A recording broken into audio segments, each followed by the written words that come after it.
Vous écoutez présentement un extrait de la chronique Duo des Gradins en web rediffusion. Pour plus de chroniques Duo des Gradins, de communiqués, portraits, comptes rendus, ainsi que pour tout savoir sur vos joueurs de la Ligue d'hockey Midget 3A, Ligue d'hockey junior majeur et de la Ligue nationale favori, visitez sans tarder le blog de Simon Bédard au simonbédard.ca.cx ainsi qu'au facebook.com/Duo des Gradins. Vous écoutez Sport et Score. Hockey score! Stanley Cup for Los Angeles. The Kings are the Kings. Nashville paid. Oh my God! Voici Jean Deschênes et Marc-Antoine Perrault.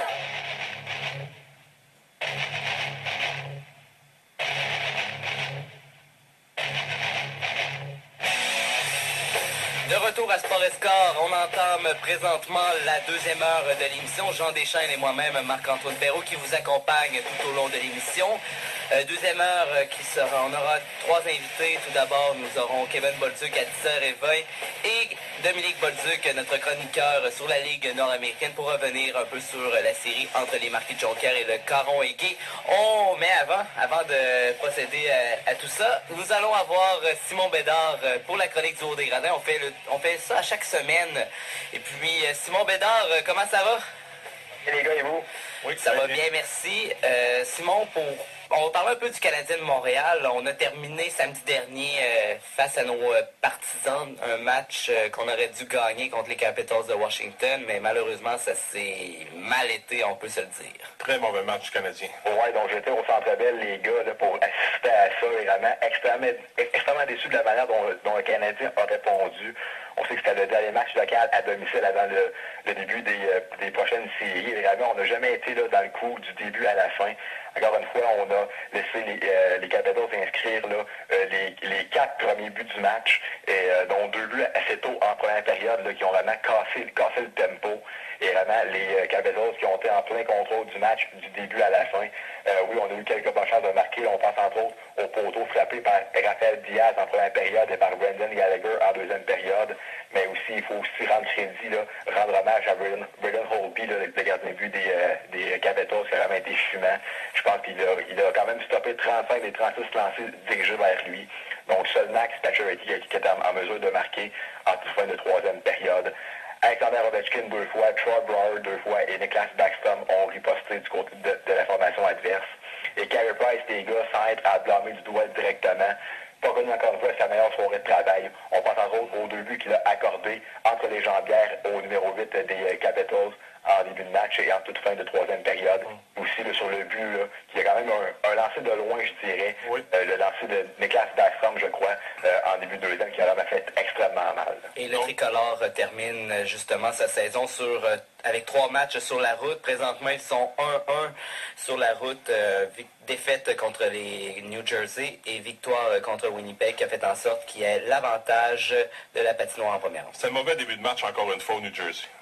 Ouais, donc j'ai dit le but de Niklas Backstrom, c'était le but de Troy Brouwer, les gars, en début de deuxième période. Mais ouais, encore une fois, on a laissé les Devils inscrire les 3 premiers filets du match. Et je pense que c'est extrêmement dur de pouvoir gagner un match comme ça lorsque on fait d'ailleurs par 3 buts en mi-chemin en deuxième période. Écoute, le Canadien qui a quand même ensuite démontré de belles choses. On pense au but de Max Pacioretty et de Lars Eller qui ont rendu des choses intéressantes. Là. Oui. Une marque de 3-2 après 40 minutes de jeu. Mais Martin Brodeur était dû pour gagner un match face à Montréal, une formation qu'il a pris un malin plaisir à battre à plusieurs reprises depuis le début de sa glorieuse carrière. On sait que Brodeur n'avait pas gagné un match face à Montréal depuis le début de l'année. Oui. Il n'était pas d'office lors d'un des 2 premiers matchs. C'était Johan Edberg lors de la dernière visite du Canadien au New Jersey. Mais il avait perdu au Centre Bell en début de saison. Donc c'est ça. Donc Eller qui a marqué pour le Canadien et Max Pacioretty. Et Carey Price, par contre, a démontré de belles choses ce match-là. Il a quand même effectué quelques arrêts clés, a mis à son club d'être dans le coup jusqu'à la toute fin. Donc 21 arrêts sur 24 lancés. Mais par contre, 2 buts en 3 avantages numériques du côté des Devils. Et c'est pourquoi justement qu'on a rappelé Jared Tenordi vendredi, parce que Michel Therrien n'était pas satisfait de l'effort de l'équipe sur les unités spéciales depuis qu'il a rencontre. Surtout en troisième période, les Canadiens ont lancé seulement 5 fois, mais quand on connaît les Devils, là, c'est une équipe qui excelle à protéger une avance en troisième période. Oui, c'est un style de jeu défensif qui rapporte beaucoup. Et je pense que je n'étais pas vraiment surpris. C'était pas un match excitant, c'était un match ferme, merci. Mais je pense que les Devils qui ont été exclus des séries éliminatoires au cours des dernières semaines voulaient au moins finir l'année sur une bonne note là, quand même. Donc je pense que c'était quand même approprié là, de leur part. Et c'est encore une fois rapporté de ce côté-là. Jeudi à Winnipeg, les Canadiens perdaient 2-1 après 40 minutes de jeu. Mais on a joué une grosse troisième chez les Canadiens pour se sauver avec la victoire 4-2. Et Price était solide dans ce match-là. Oui, donc ça, c'est vraiment encourageant, les gars. On va voir qu'est-ce que ça va donner ce soir à Toronto, là, mais je pense qu'on peut quand même baser sur cette troisième période-là. Oui. Mais ça reste qu'on a quand même été capable de marquer 3 buts là, consécutifs qui ont permis au club de l'emporter. Donc, oui, Price, effectivement, solide. On pense surtout à l'arrêt sur Blake Wheeler, alors que les Jets menaient par un but, je crois. Oui, avec les, oui. Oui, avec lui, là, la rondelle qui s'en est glissée derrière lui à la dernière seconde, un geste vif, là, vraiment très rebelle arrêt de la part de Carey Price, qui, qu'on le veuille ou non, là, depuis le match face aux Devils, montre quand même des signes encourageants. Est-ce que je suis parfaitement confiant à l'heure actuelle? Non. Il va falloir que Carey Price sorte un gros match ce soir à Toronto. Formation qu'on risque assez démentitoire au Centre Bell. Oui. Encourageant, là, après qu'il ait connu une très mauvaise semaine la semaine dernière. Donc, René Bourque, Brandon Gallagher, David Dehaene, Max Pacioretty ont marqué du côté de Montréal. Henrik Pavlet, Vinci Sarret du côté des Jets. Et James Wright et Blake Wheeler qui ont marqué les buts de la formation locale, qui vraiment voulu absolument gagner à fond ce match-là. Mais avec les victoires des Sénateurs d'Ottawa et des Rangers, le Canadien de Montréal qui a aussi profité d'un 5 contre 3 là, pour vraiment faire très mal à la formation locale en troisième période. Oui, exact. Puis pour David Dehaene, c'est un premier but marqué depuis longtemps. Là, ça va lui faire du bien, lui qui avait été 10 matchs, je pense, sans marquer. Et pour justement entreprendre le match de ce soir et même les séries éliminatoires, le Canadien, je crois qu'ils vont se bâtir sur la victoire à Winnipeg, justement pour espérer de causer une surprise en séries éliminatoires. Ça commence dès aujourd'hui, je dis un peu d'être en mode série. Il faut jouer comme si on était en séries éliminatoires. Et les déclarations aussi de Lou Paul de Toronto, je crois que ça va d'ailleurs motiver justement le tricolore. Il disait que le Canadien, on est plus gros qu'eux autres, on est plus fort qu'eux autres, on est plus fin qu'eux autres. Oui, ça, il aurait peut-être dû se la fermer. Oui, cette terre, oui, là-dessus. Il connaît une saison correcte là, avec les livres, là, mais tu ne fais pas des déclarations comme ça avant le début des séries. Non, effectivement. Surtout que les gars, là, on a quand même de bonnes chances d'affronter les Leafs dès mardi soir au Centre Bell. Donc, je pense que ce soir, c'est un match important. Si le Canadien l'échappe, ça va être une 4e défaite en 5 matchs face aux Leafs. Oui, c'est vrai. 2013. Est-ce que ça peut jouer dans la tête des joueurs? Quand même, je suis certain que oui. Surtout que les Leafs sont une formation beaucoup plus imposante. Donc, je pense qu'on va se faire brasser pas mal là, si on affronte Toronto en première ronde. Je pense que c'est important que le Canadien sorte fort. Sa seule victoire face aux Leafs a été acquis justement à Toronto. Oui. En février, je crois, je pense que c'était le 27, une victoire de 5-2. Ensuite, au Centre Bell, on n'a jamais été capable de mener un match face à Toronto depuis le début de l'année. On a aussi subi là, une raclée de 5-1 il y a quelques semaines également là, dans la ville reine. Donc, je pense que c'est un match important. Il faut que Carey Price élève son jeu d'un cran. On sait que ça a été très mal pour lui lors de son dernier passage là-bas. 3 buts sur 4 lancés, je crois. Donc, c'est un match vraiment crucial. Et moi, comme que plusieurs personnes me disent et que je dis, à mes yeux, c'est une série 5 de 8 qui commence ce soir. Oui. Parce que pour que le Canadien affronte soit les Sénateurs, vraiment que le Canadien l'emporte ce soir et que les Blues échappent leur match face à Washington de ce soir et celui de demain face à Ottawa. Est-ce que je crois que les Blues vont échapper 2 matchs en ligne? Je suis pas vraiment certain. Et je pense qu'il faut vraiment qu'on dicte le tempo. Il faut qu'on sorte fort dès le match de ce soir parce que ça pourrait avoir un rôle quand même assez clé dans l'issue de cette série-là. OK, ça fait le tour pour la chronique LNH. On va y aller avec le Midget 3. Tu as rencontré justement Alexis Daou, porte-couleur des Cataractes, là, cette semaine. Oui, effectivement. Donc, je lui ai parlé là, le week-end dernier. Oui. Comme que j'en avais parlé un petit peu lors de la dernière chronique, c'est un joueur qui se fait à en offrir davantage aux Cataractes sur le plan offensif. Oui. Et donc, 8 points, 3 buts, 57 matchs à Shawinigan. On sait que c'est un joueur extrêmement jeune. Il a célébré sa fête de 17 ans là, le 3 avril de l'année seulement. Donc, a joué là, une bonne partie de l'année sur sa saison de 16 ans. C'est un joueur qui a 6 pieds et près de 200 livres pour son âge. Vraiment un gabarit imposant. Permettre aux Cataractes de pouvoir miser sur un joueur offensif de premier ou de deuxième trio au cours de la prochaine saison. Et son but, justement, c'est d'avoir plus de temps de glace à l'avantage numérique et d'aider l'équipe là, à gagner des matchs en produisant encore plus sur le plan offensif. Donc je pense que ça regarde plutôt bien de ce côté-là pour lui. Là. Alors Simon, ça fait le tour de la chronique du Haut des Gradins. Alors on tient à te remercier, puis on se reparle samedi prochain. Mais avant de terminer officiellement la chronique, nous allons jouer l'entrevue que tu as réalisée avec Alexis Daou dès maintenant. Bien, merci les gars. Merci. Oui, donc merci Jean, merci Marc-Antoine. Donc en effet, là, au cours des derniers jours, je me suis entretenu avec Alexis Daou, le numéro 37 des Cataractes de Shawinigan, afin de dresser un bilan complet de sa première saison au niveau junior majeur en 2012-2013. Donc dans un premier temps, j'invite à écouter Alexis, qui nous parle entre autres de sa première campagne sur le plan personnel, le plan individuel. Lui qui a obtenu 8 points, dont 3 buts en 57 parties. Donc on écoute Alexis Daou. Moi, je te dirais que le Alexis Daou du début de l'année, qui est arrivé au début de l'année au camp, puis celui-là qui était à la fin de l'année, c'est pas le même partout, parce que je me suis amélioré sur plusieurs plans, plan physique, puis tout, j'ai pris de la maturité physiquement, c'est sûr, parce que je en jouant avec des gars plus vieux, moi, je m'améliore à chaque fois.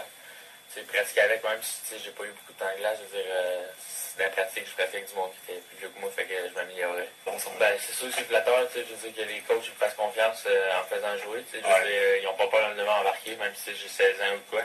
Ils savent que je peux faire la job, fait que moi c'est sûr, ils m'en donnaient, fait que moi je leur en donnais pour tout en avoir plus, puis je pense que... Ben écoute, moi c'était vraiment rien que ça, parce que quand j'étais arrivé au camp, j'étais concentré à 100%, puis je pense que j'ai connu un très bon camp d'entraînement, fait que dans ma tête, il n'y avait pas le choix de me garder. Là.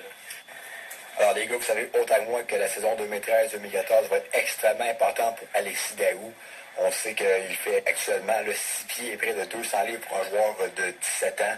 Et justement, il s'attend à avoir un rôle beaucoup plus offensif au sein de l'équipe des Cataractes au cours des prochaines saisons. Donc justement, on peut écouter Daou qui nous parle un peu des points qu'il aimerait améliorer en vue des prochaines saisons et aussi du rôle qu'il s'attend à jouer au sein de l'équipe dès la prochaine campagne. Écoute, je dirais mon jeu physique, c'est sûr certain, je dirais être plus tard sur le bord des bandes, gagner mes batailles 1 contre 1. C'est sûr perfectionner mon jeu défensif. Puis, mon but, c'est de marquer des buts, c'est d'être un joueur offensif. Fait que, cet été, mon but, quand je vais embarquer sur la glace, ça va être de scorer à chaque fois que j'ai la rondelle dans un goaler. Mon but, ça va être de la mettre dedans tout le temps pour être prêt pour la saison. C'est sûr que je m'attends à avoir un rôle plus important, puis c'est ça mon but en plus d'en avoir un rôle plus important. Mon but, c'est d'avoir un rôle offensif l'année prochaine, direct en partant l'année. Fait que c'est sûr que je vais arriver là, prêt mentalement, puis physiquement, puis pour tout. C'est sûr que quand la saison est finie, j'ai pris un congé, je dirais peut-être 3 semaines, 2 semaines et demie à peu près. Puis là, cet été, je vais m'entraîner, je ne sais pas encore si je vais m'entraîner ici comme l'année passée, parce que je vais en parler avec mon agent, il va me parler de ça. Mais ça glace, je vais encore m'entraîner avec Steve Larouche, Pierre Aubry, là, avec les gars, Bonival, Aubry, puis tout ça. Là. Les gars, c'était impossible de discuter avec Alexis Daou sans aborder le sujet de l'entraîneur-chef Denis Chalifou. On se souviendra que Chalifou a remis sa démission au directeur général Martin Mondeau au cours des dernières semaines. Donc, on peut justement écouter Alexis Daou sur son ancien entraîneur-chef, qui dans le fond a été un certain mentor pour lui, car c'est lui qui lui a offert sa première chance au niveau joueur majeur à seulement 16 ans. C'est sûr que ça fait quelque chose, je ne m'attendais pas à ça, parce que la saison est terminée, on a eu nos rencontres de fin d'année, puis il me parlait des trucs qu'il fallait que j'améliore, puis pour l'année prochaine, parce qu'il avait confiance en moi, puis tout. Puis là, je vois les autres journées après qu'il a cédé sa place. Je m'attendais pas à ça, je te dirais. Je te dirais qu'on était quand même assez proche de lui. C'est un gars qui est soucieux des détails. Je veux dire, ça coche tout le temps, puis c'est sûr qu'il m'a donné des conseils toute l'année, côté offensif, je veux dire, c'est sûr des petits trucs individuels, écoute, pour un shot ou peu importe, il m'en a donné, puis tous les petits trucs qu'il m'a donné, j'ai mis dans ma banque, puis ça, je vais les utiliser à l'année. En terminant, les gars, on peut entendre Alexis Daou qui dresse un bilan complet de la saison 2012-2013 des Cataractes de Shawinigan sur le plan collectif, qui donne aussi son opinion personnelle sur l'éventuel entraîneur-chef du club, un pilote qui, à ses yeux, devrait être capable de s'adresser aux joueurs dans les 2 langues, et non seulement en anglais, comme le stipulent certaines rumeurs depuis quelques semaines. C'est sûr qu'on a parti là, mais après les fêtes, je pense que on était rendu une équipe qui était dure à jouer contre. Je veux dire, on a quand même battu Québec, on a déjà battu, je pense, 3 fois, puis et les bonnes équipes avaient de la misère contre nous autres, puis parce qu'on travaillait. Puis, qu'est-ce qui nous a tués à la fin de l'année, c'est pour avoir cette série, c'est Arsenault s'est blessé. Fait que je pense que ça a donné vraiment un gros coup à notre équipe, puis ça nous a pas aidé vers la suite. Ben non, regarde, moi je fais confiance au personnel qui est en place présentement. Je pense qu'ils vont prendre la meilleure décision. Ils vont rencontrer pas mal, ils ont même beaucoup de candidatures. Je pense qu'ils auront, je sais pas combien ils vont, je pense 40 à peu près. Fait que je pense qu'on va trouver le bon là-dedans. Ben moi, selon moi, le coach devrait se débrouiller dans les deux langues. On est à Shawinigan, je pense que le monde parle français. Puis après chaque match, on a le droit à l'entrevue du coach. Puis l'entrevue du coach en anglais, je veux dire, ça serait quand même assez ordinaire pour les partisans qui sont tout le temps là. On a tout le temps 3000 à chaque game, puis ils sont là pour ça. Fait que, donc voilà les gars qui mettent terme à ce bilan de saison 2012-2013 de Alexis Daou des Cataractes de Shawinigan. En terminant, si vous voulez lire le compte-rendu complet de la saison 2012-2013 de Daou, on peut seulement vous rendre sur mon blog au sisonbedard.ca.cx ou au facebook.com/duo de Gradin. Également une chronique mettant en vedette Félix-Antoine Bergeron, Alexis Daou et Denis Chalifou devraient être en ligne sur Parlons Junior. Alors, c'était justement Simon Bédard qui a réalisé une entrevue avec Alexis Daou, qui est un joueur des Cataractes de Shawinigan, sa première année. Donc, on va voir qu'est-ce que l'avenir va nous réserver pour Alexis Daou. Sans plus attendre, j'ai un de mes bons amis avec qui j'ai travaillé dans le hockey senior quand j'étais avec l'équipe de Saint-Marc-des-Carrières, que j'ai aussi